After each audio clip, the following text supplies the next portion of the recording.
युगपुरुष छत्रपती शिवाजी महाराज, राजमाता जिजाऊ साहेब,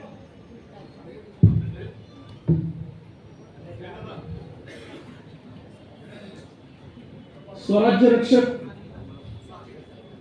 महाराष्ट्र धर्मवीर छत्रपती संभाजी महाराज आणि ज्यांच्यामुळे आपल्याला या महामानवांचा इतिहास समजतोय ते महात्मा ज्योतिराव फुले, राजर्षी शाहू महाराज आणि 14 तळ्याचं सत्याग्रह केल्यानंतर आणि मनुस्मृतीचं दहन केल्यानंतर रायगड किल्ल्यावर जाऊन ज्यांनी शिवाजी महाराजांना अभिवादन केले ते भारतरत्न डॉक्टर बाबासाहेब आंबेडकर। या सगळ्या महामानवांना मी मानाचा जोहार करतो।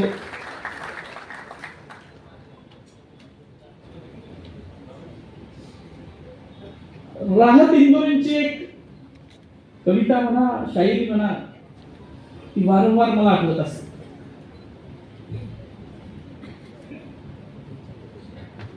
म्हणजे मला फोन आल्यानंतर सुद्धा ते राहत इंदोरीत आठवले का कुणास ठाऊक। त्यांच्या एक 2-4 पंक्ती आहेत। वो कह रहा है कि कुछ दिनों में मिटा के रख दूंगा नस्ल तेरी।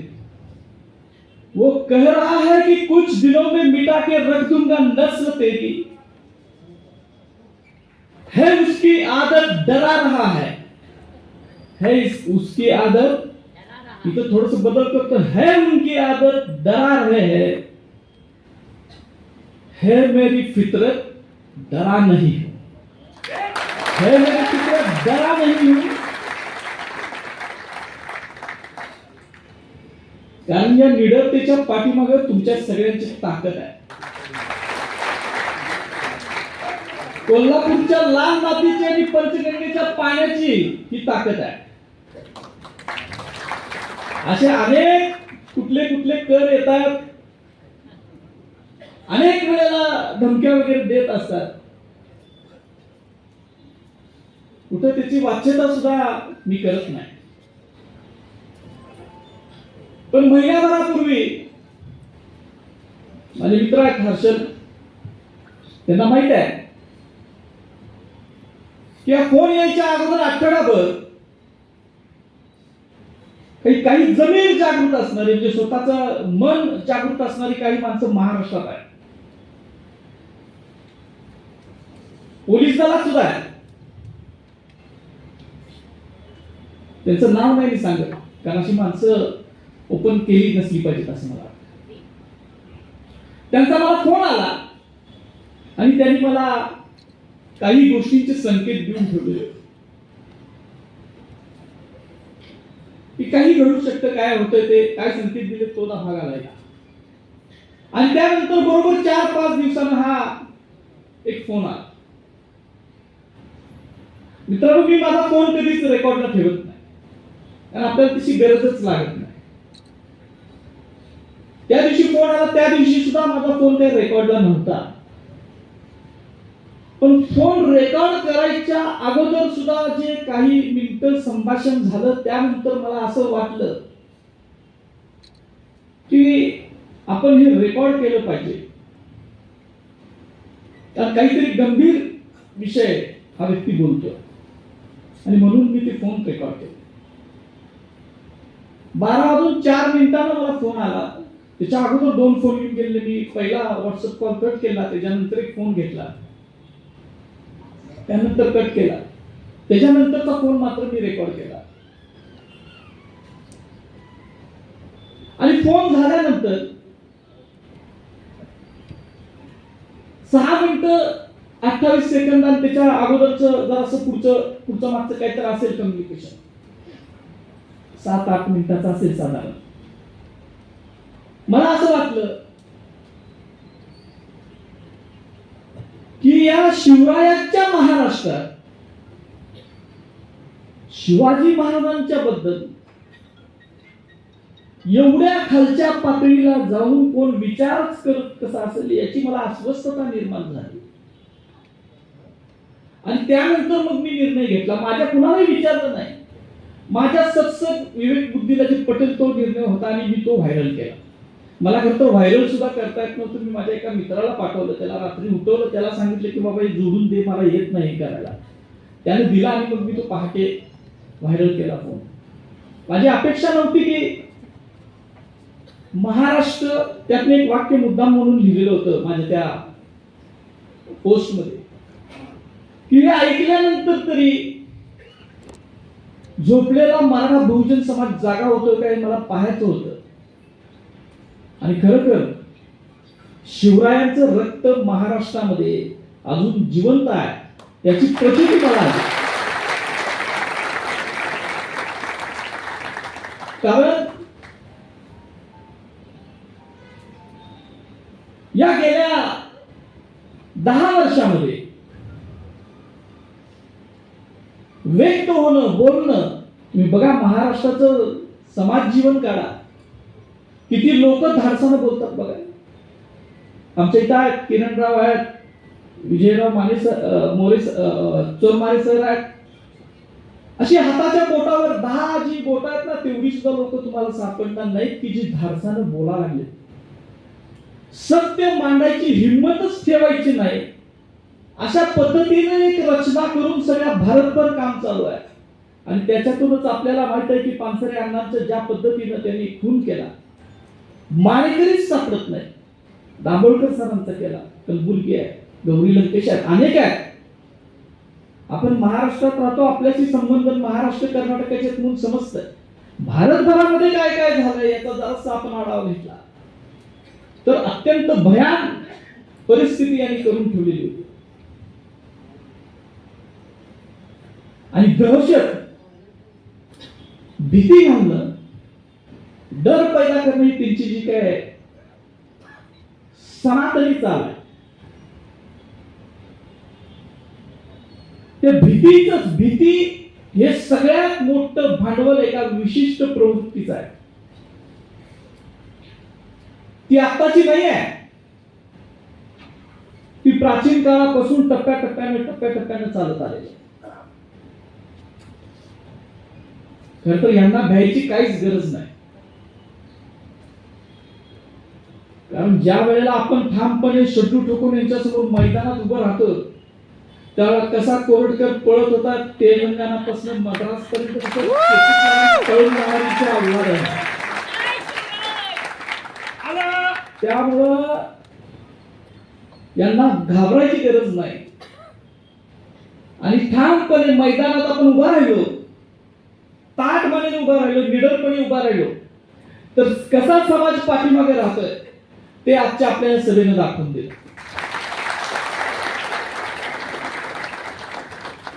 ही विचाराची नाव फक्त इथली कोल्हापूरची नाही आहे. आमचे किरणराव नाशिक मध्ये होते, शूटिंग चालू होतं, रात्री 10ला शूटिंग संपलं, तर त्या फक्त या विचारासाठी इथं नाशिक पासून आजचा प्रवास करणार.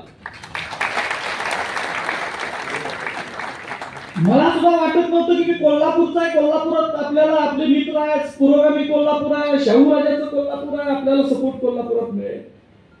नागपूरमध्ये 1100 किलोमीटर लांब नागपूर आहे. तिथं या एका अत्यंत साध्या सामान्य इतिहासाच्या अभ्यासकासाठी हजारोच्या संख्येने माणसं उभी राहिली.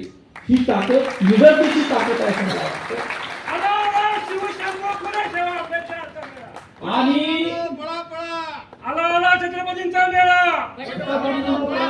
हे शाहू महाराजांच्या काळात हे छत्रपतींचे मेळे व्हायचे, आता जे काय घोषणा द्यायला लागली. आणि अशी अवस्था आपण काहीच भोगत नाही मित्रांनो. किरणराव, मी इतिहासाचा अभ्यासक आहे. ज्यांनी तलवारीच्या जोरावर अफजल खानासारखे महाशत्रू मारून फाडून काढले, त्या शिवरायांची अवस्था सुद्धा धर्ममार्तंडांनी काय केली होती राज्याभिषेकाचा इतिहास वाचतो त्याला आपल्याला समजू नये. माझी एक सवय आहे, मी कधीच कुठलीच गोष्ट पुराव्याशिवाय बोलत नाही, सांगत नाही. आणि म्हणून खूप खूप मोठी यंत्रणा कामाला लावली तरी मी मांडलेलं सत्य त्यांना खोडता येत नाही, कारण सत्यमेव जयते हे ब्रीद आहे. आणि शाहू महाराजांची मुद्रा आहे की सत्य सत्यम. राजर्षी शाहू महाराजांच्या मुद्रेचं बोध वाक्य आहे की सत्य सत्यम आहे, ते कायम आपल्या डोक्यात असतं. आता फोन का आला? तत्कालिक कारण जे घडलं ते छावा या सिनेमाचं घडलं. तत्कालिक कारण घडलं हे खरं तर मी माझ्या अनेक मित्र मैत्रिणी काय बोलत, कशाला 17 वेळा तुम्ही कशाला अंगावर घेताय, वाघ देत नाही, हे नाही ते नाही, गप आपल्या इतिहासाचं संशोधन करा, गप बसा, सुखाने खायला मिळते खावा, अशी भूमिकेत सांगत असत. पण छावा सिनेमा रिलीज व्हायच्या अगोदरच चोरमारे सरांचा मला फोन आलेला होता आणि मला त्यांनी सांगून ठेवलं होतं की नाही पहिल्या दिवशी बघायचा आणि मला तेवढं त्याच्यावरचं काय असेल ते मुलाखत द्यायची. मी म्हटलं बघू, छावा काय चांगलाच असेल, कशाला आपण होय म्हटलो सरांना. सिनेमा बघून आलो लक्षात लगेच सरांचा फोन आला, काय वाटेल ते करा स्टुडिओ मध्ये या. मग तिथं गेलो आणि मग सरांनी प्रश्न विचारले, मी उत्तर दिली. जे काय फॅक्ट्स आहेत त्या मी सांगितल्या. शंभूराजाच्या बदनामीची केंद्र ही सिनेमामधून, नाटकांमधून, कथांमधून, कादंबऱ्यामधून ही कशा पद्धतीने चालवली गेली हे मी त्या मुलाखतीत सांगितलं. आणि छावा हा सिनेमा कसा अर्धवट इतिहास सांगतो, कसं ज्यांनी इथं शिर्के घराण्याचे आमचे लक्ष्मणराजे शिर्के बहादूरगड धर्मगिरी गडावरून आले. ज्या शिर्क्यांचे आणि भोसल्यांचे पिढ्यानपिढ्यांचे नाते संबंध आहेत, ते शिवाजी महाराजांच्या अगोदरपासून ते आतापर्यंत आहे. अशा शिर्क्यांना खलनायक दाखवण्याचं काम हा सिनेमा करतो, हे आम्ही त्यातनं सांगितलं. जर शिर्के खलनायक खरोखरच असते तर छातीटोकपणे सांगितलं असतं की नाही, संदर्भ असे सांगतात की शिर्क्यांनी गद्दारी केला, पण संदर्भ सांगत होते वेगळेच. आणि अस्सल संदर्भ सांगत होते की संभाजी महाराजांना पकडून कुणी दिलं, हे अस्सल संदर्भ लोकांसमोर माझ्या अगोदर अनेक जणांनी आणले.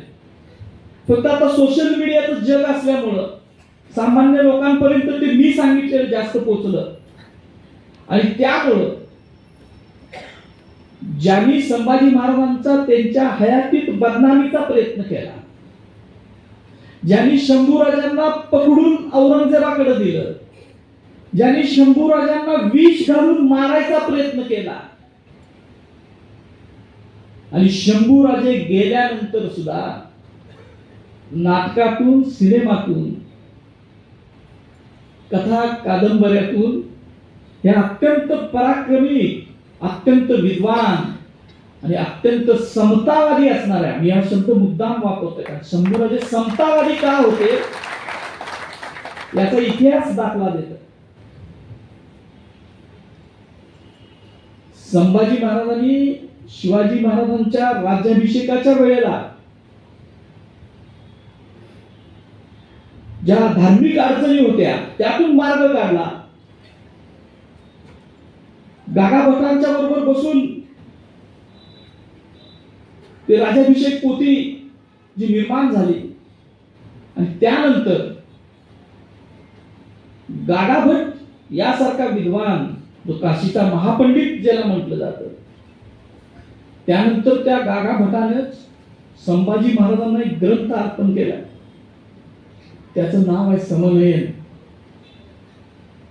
आणि संभाजी महाराजांची बदनामी का हे ते समनयन मधलं शेवटचे जे काही 2-4 श्लोक आहेत ते वाचल्यानंतर समजतंय की त्यावेळेला शंभूराजांनी वेदमंत्राचा अधिकार हा सर्व वर्णांना दिलेला होता असं स्पष्ट त्यात लिहिलं होतं. हजारो वर्षाची क्रांती आहे. त्यानंतर बघताय तुम्ही सातारच्या प्रतापसिंह महाराज, त्यानंतर राजर्षी शाहू महाराज, बडोद्याचे सयाजीराव गायकवाड महाराज यांना सुद्धा या आधुनिक काळातली माणसं इंग्रजांच्या काळात इंग्रजांच्या गुलामगिरीमध्ये आपला देश होता त्यावेळेला सुद्धा तो अधिकार द्यायला तयार नव्हती. आणि म्हणून पंचगंगेच्या तीरावर शाहू महाराजांच्याच आपल्या मदतीवर जगणारा, दिलेल्या भिक्षेवर जगणारा एक यत्किंचित भिक्षुक भट शाहू महाराजांना शूद्र म्हणत होता. आणि संभाजी महाराज त्याच्या अगोदर 250 वर्ष 300 वर्ष सांगत होते की हा सगळा अधिकार सर्व वर्णांना आहे, फक्त क्षत्रियांना ब्राह्मणांना नाही तर सगळ्या वर्गांना. ही जी समतेची नीती संभाजी महाराजांची होती. आणि संभाजी महाराजांनी नुसती ते ग्रंथात नोंद करून ठेवलेली नाही. ज्या वेळेला संभाजी महाराजांना विष घालून मारायचा प्रयत्न झाला आणि स्वराज्य हजारो मावळांच्या रक्तातून तयार झालेले स्वराज्य, त्यागातून तयार झालेले स्वराज्य, या स्वराज्याचं सगळं तयार झालेलं स्वराज्य या अण्णाजी दत्तो आणि त्यांची जी काही कंपू होती सगळा कटवाली मंडळी, ही सुलतान अकबराकडं, सुलतान अकबर म्हणजे औरंगजेबाचा बेटा, तो औरंगजेबासंग बंड करून संभाजी महाराजांच्या आश्रयाला आला. आणि ही मंडळी स्वराज्याच्या अष्टप्रधान मंडळामध्ये असणारी मंडळी स्वराज्य हे अकबराच्या पायावर घालायला तयार झाली फक्त शंभूराजांच्या द्वेषासाठी. आणि मग संभाजी महाराजांनी त्यांना हत्तीच्या पायी घेऊन चिरडून मारले.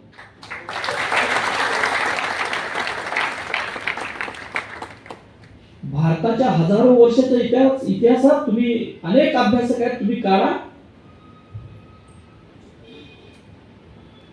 कुठल्या ब्राह्मणाला अशी शिक्षा वेद मंत्रानं अभिषिक्त झालेल्या नृपतीनं दिले, एकही उदाहरण नाही मिळणार. पण या शंभूराजानं दिली स्वराज्य वाचवण्यासाठी. आणि म्हणूनच संभाजी महाराजांची बदनामीची केंद्र चालवली जातात, कारण ब्रह्महत्याच्या पातकाला प्रायश्चित्त नाही असं मनुस्मृती सांगते, असं सगळ्या स्मृती सांगतात. आणि या राजानं रायगडाच्या सिंहासनावर बसून हा आदेश दिला आणि तिची अंमलबजावणी केली. नाहीतर राजे अनेक होऊन गेले प्राचीन काळापासून. बदनामी फक्त शंभूराजांची का? आणि ती गेल्यानंतर 200 वर्षांनी सुद्धा त्या संभाजी महाराजांच्या बदनामीची केंद्र का चालवली जातात?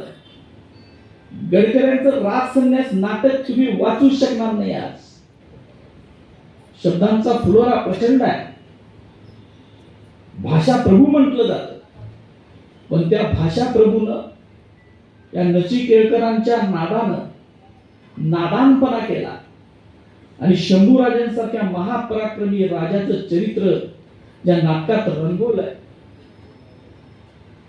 आणि त्याच्यापेक्षा पुढचे नादान आपण की त्या भाषेच्या फुलाऱ्यावर आपण भाळलो आणि त्या नाटकाला एकेकाळी महाराष्ट्राने डोक्यावर घेतलेलं. ती डोक्यावर घ्यायची सुद्धा यंत्रणा आहे, जे बदनामीकारक असतात त्याच्यावर तुम्ही विचाराचा मुकाबला विचाराने करा असं सांगितलं जातं. आता ते कोणतं कामरा वगैरे काय तर आहे बघा ती कविता काही, त्याच्या विचाराचा मुकाबला विचारानं होतोय का?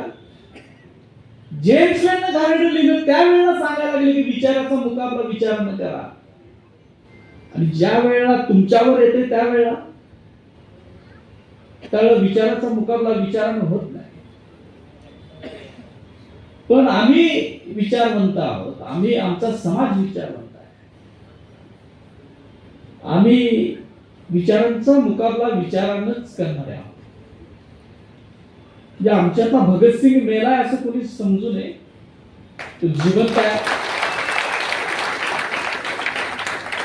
पण भगतसिंग कधी बाहेर काढायचा याची सत्सद विवेक बुद्धी सुद्धा आमच्याकडे जागृत आहे. खर तर कोल्हापूरमध्ये डॉक्टर बाबासाहेब आंबेडकरांना जागा पाहिजे होती. का तर त्यांना कोल्हापूरचं प्रजाजन घ्यायचं होतं आणि मग त्यांनी राजाराम महाराज जे शाहू महाराजांचे पुत्र आहेत त्यांच्याकडे जागेची मागणी केली आणि ती दिली. बाबासाहेब आंबेडकरांसारख्या त्यावेळेला ते भारतीय स्तरावरचं नेतृत्व करत होते, म्हणजे भारताचं नेतृत्व करत होते. अशा व्यक्तीला आपल्या कोल्हापूरचं प्रजाजन व्हावं, छत्रपतींचं प्रजाजन व्हावं असं वाटत होतं. कारण खऱ्या अर्थानं ही भूमी ही शाहू महाराजांनी अत्यंत हाल कष्ट त्याग सोसून ही समता भूमी केलेली होती. आणि म्हणून बाबासाहेबांसारख्या महामानवाला सुद्धा वाटलं की आपण ब्रिटिशांच्या इलाक्यात राहिलं नसलं पाहिजे, आपण कोल्हापूरच्या छत्रपतींचं प्रजाजन झालं पाहिजे. पण शाहू महाराजांना काय हाल सहन करावे लागले याची 2-3 उदाहरणं फक्त मी देणार आहे. मला वाटतं मी थांबणार आहे कारण माझे मित्र किरणरावांचं मला ऐकायचं. खूप कमी लोकांना आपला इतिहास माहित असतं. आपल्या कोल्हापूरकरांना तरी तो आपला इतिहास माहीत झाला पाहिजे याच्यासाठी मी काही उदाहरणं देतो. आपल्याला माहित आहे की हे छावाचं तर तत्कालिक कारण झालं, पण त्याच्या अगोदर साधारण 6-7 महिन्यापूर्वी असेल, वर्ष सुद्धा झाला असेल, की मी कोल्हापुरात एका कुलकर्ण्याचं बिंग बाहेर काढलेलं होतं. जास्त फेमस झालं ते त्यांच्यात झालं, आपल्यात नाही झालं. मी एक फेसबुकला एक पोस्ट लिहिली, अफजल खानाचा दडवलेला पाचू म्हणून. आता ते अनेक व्हायरल झालं, त्याला शेकडो व्ह्यूज मिळाले, मला फोन बिल सुद्धा आले त्याच्यावर. आता ते मी का लिहिलं तर तुम्हाला माहित आहे काय, मला माहित नाही, तुम्ही वाचणारे येतात. आमचा गौरव बिरो आलाय कारदार म्हणून त्याला माहित असेल की अफजल खानाचा एक वकील कृष्णाजी भास्कर कुलकर्णी तुम्हाला माहित आहे, तो त्याच्याबरोबर गेलेला होता. पण अफजल खानाचा दुसरा जो वकील आहे तो या कोल्हापूरचा कुलकर्णी होता, त्याचं नाव आहे नारो विश्वनाथ कुलकर्णी. आणि ही गोष्ट इतिहासाच्या कागदपत्रातून आहे. गव्हर्नर एका संशोधकानं तिची 25 फारसी परवाने छापलेले आहेत. मी फक्त ते एक पोस्ट लिहिली आणि ती लोकांसमोर आणली. आता त्याच्यात मी चुकीचं काय बोललो, त्यावेळेला सुद्धा त्यांचा तिळपापड झाला. आता तुम्ही काय घाण केली नाही ती सांगायची सुद्धा नाही का? आम्ही आमच्या खंडोजी खोपड्याचं सांगतो ना, त्याचे हात पाय तोडले म्हणून. पिसाळ महाराजांचं तर सांगतो आम्ही, सूर्याजी पिसाळाचं महाराज सांगतो, त्यांना सांगा महाराज स्वतः सांगतो. अहो तुमचं नाव सुद्धा घ्यायचं नाही असं कसं होईल? आमचं काम आहे इतिहासाचे अभ्यासक म्हणून, जे आहे ते आम्ही सांगणार. बरं मी काही स्वतः कागदपत्र तयार करत बसत नाही, किंवा माझ्या घरात कारखाना नाही कागदपत्र तयार करायचा, किंवा तयार कर आणि टाक, तयार कर आणि टाक. ते पुण्यात होतं एकेकाळी.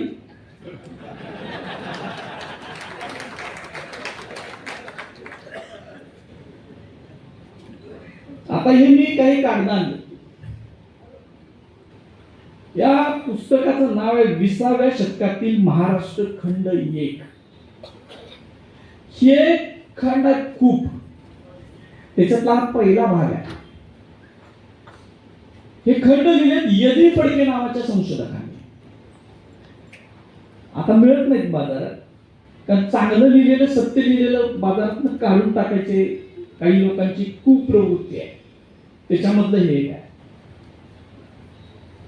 हा ज्यावेळेला मी वाचलं, तर शाहू महाराजांच्या इतिहासाचा तर आम्ही अभ्यास करतोच, चरित्र वाचतो, संदर्भ ग्रंथ वाचतो, संदर्भ साधनं वाचतो. पण हे ज्या वेळेला वाचलं त्यावेळेला असं लक्षात आलं की भारतातल्या दहशतवादाची बॉम्बस्फोट करणाऱ्यांची जननी आपलं कोल्हापूर असू शकतं.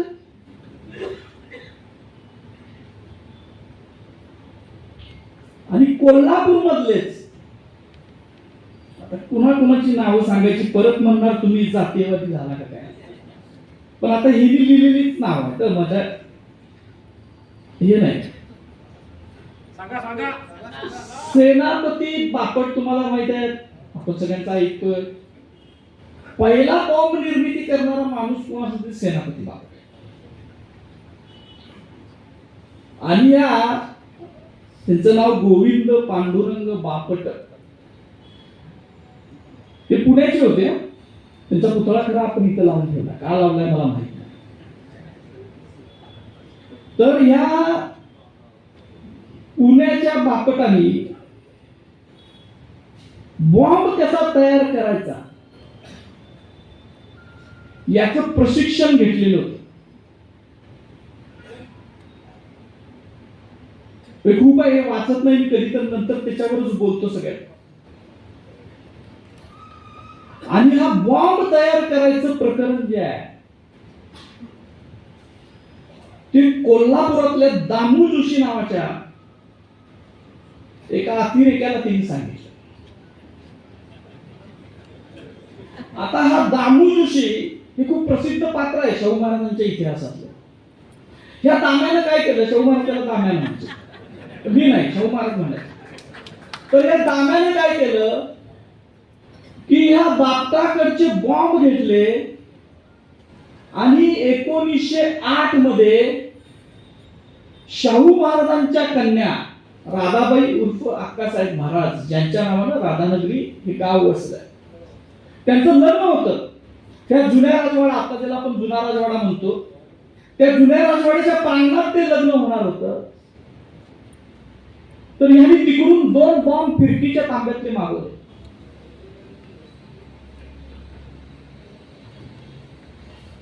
पण ते बॉम्ब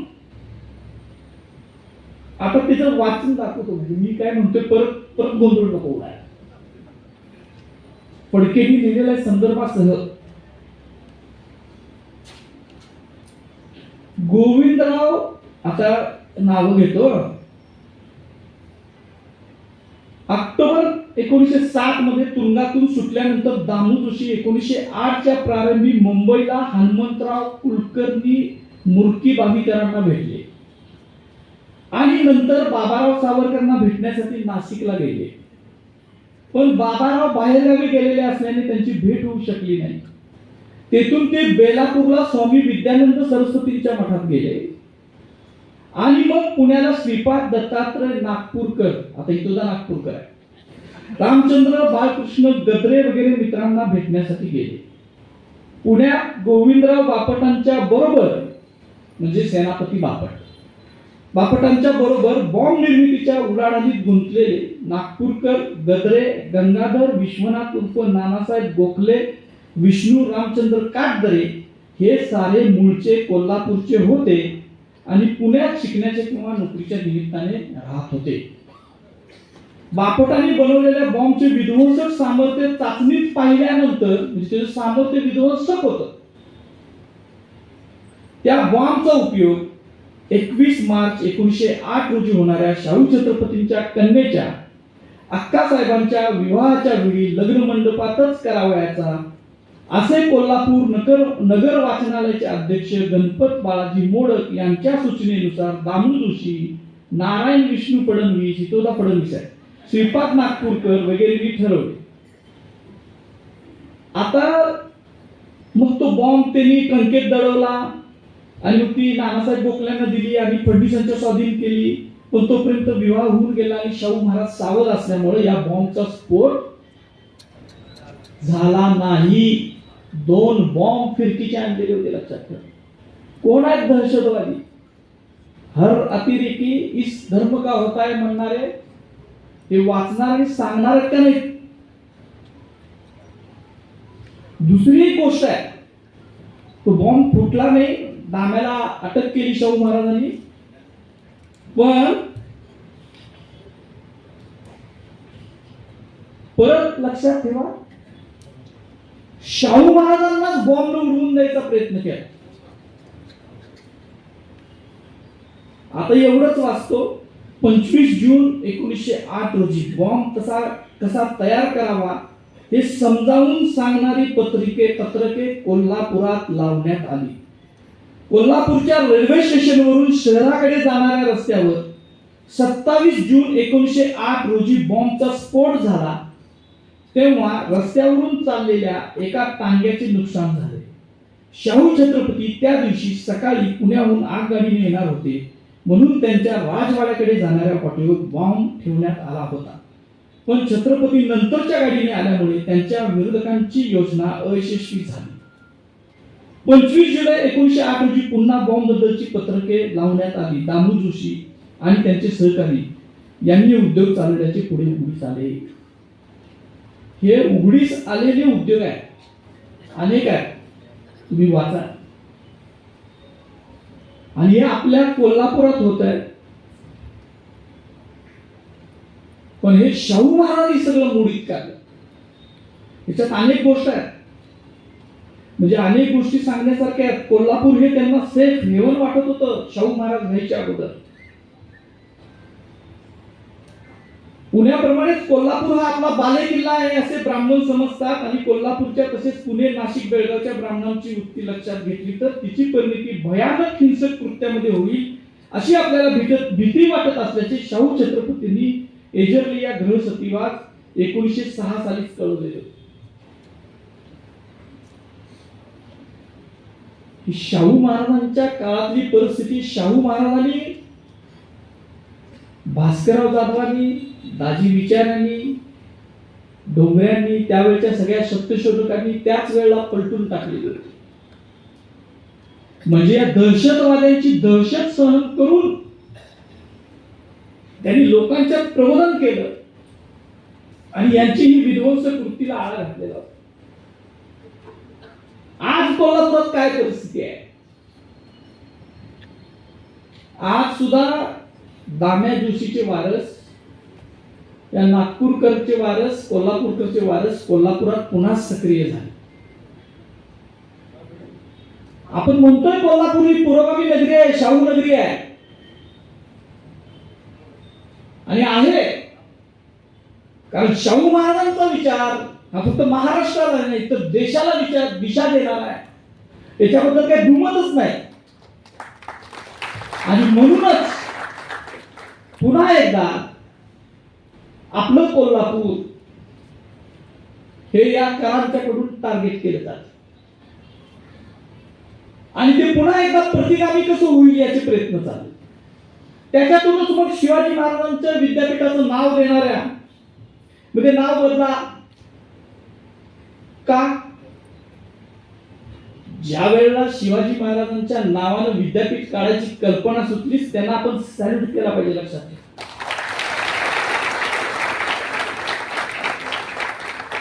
आपल्या महाराष्ट्रात कोण माईच्या नाल उपजलेलं नव्हतं त्यावेळेला कोल्हापुरात हे विद्यापीठ आलं. बाळासाहेब देसाई असतील, अनेक मंत्री आहेत, यशवंतराव असतील, हे काही शिवप्रेमी नव्हते. ज्यांनी 4 वर्षामधलं 4 खंडातलं पहिलं इंग्लिश मधलं शिवचरित्र लिहिले ते प्रोफेसर बाळकृष्ण. त्यांची संकल्पना होती की शिवाजी महाराजांच्या नावाने विद्यापीठ असावं, त्याचं नाव शिवाजी युनिव्हर्सिटी असावं असं त्यांनी स्वतः लिहिलं. ते शिवप्रेमी नव्हते. ज्यांनी महाराणी ताराबाई साहेबांचा, ज्यांनी राजश्री शाहू महाराजांचा इतिहास आपल्या समोर आणला ते शिवाजी विद्यापीठाचे पहिले कुलगुरू, महान इतिहास संशोधक आप्पासाहेब पवार शिवप्रेमी नव्हते. सगळी माणसं शिवप्रेमी होती, म्हणूनच त्यांनी शिवाजी महाराजांच्या नावाने हे विद्यापीठ स्थापन केलं. नाव देण्यासाठी त्यावेळेला सुद्धा त्यांना वाटत होतं की पूर्ण नाव देऊया का. अनेक काट्याकूट झाले, अनेक चर्चा झाली, तो बोलायचा विषय नाही. जगातलं कुठलं विद्यापीठ दाखवा की ज्याच्या नावानं ते विद्यापीठ आहे, त्याच्या विद्यापीठाच्या समोर भला मोठा प्रचंड पुतळा उभा केलाय आणि या शिवप्रेमी माणसाने उभा केला. शिवाजी म्हटल्यानंतर शिवछत्रपतींचा अपमान होतोय असं आपल्याच तरुणांना सांगून त्यांची माती भडकवायचं चाललंय. त्यांना आपण सांगितलं पाहिजे की ही शिवप्रेमी माणसं होती.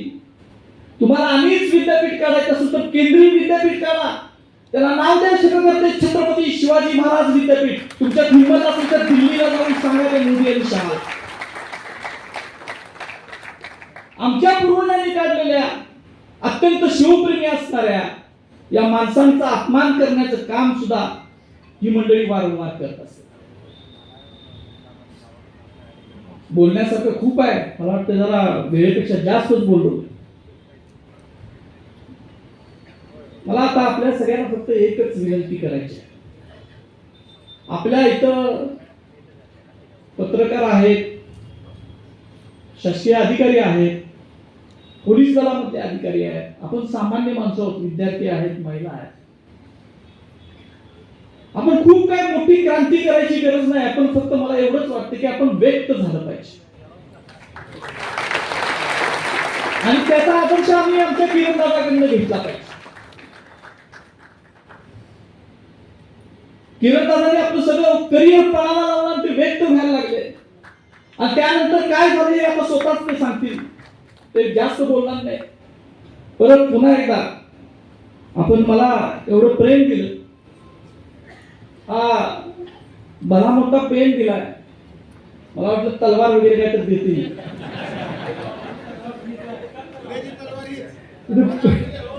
त्यांनी पेन दिल्यामुळे माझी जबाबदारी पुन्हा एकदा आता वाढवली. लेखणीची तलवार ही चालणार, राखून ठेवायचे. मला माहित नाही माझी जीभ तलवारीसारखी चालते का नाही, पण ती सुद्धा चालणार. असे किती धमक्या येते, असे काय वाटेल ते करू दे. माझ्या ईडी लावण्यासारखं माझ्याकडे काहीच नाही.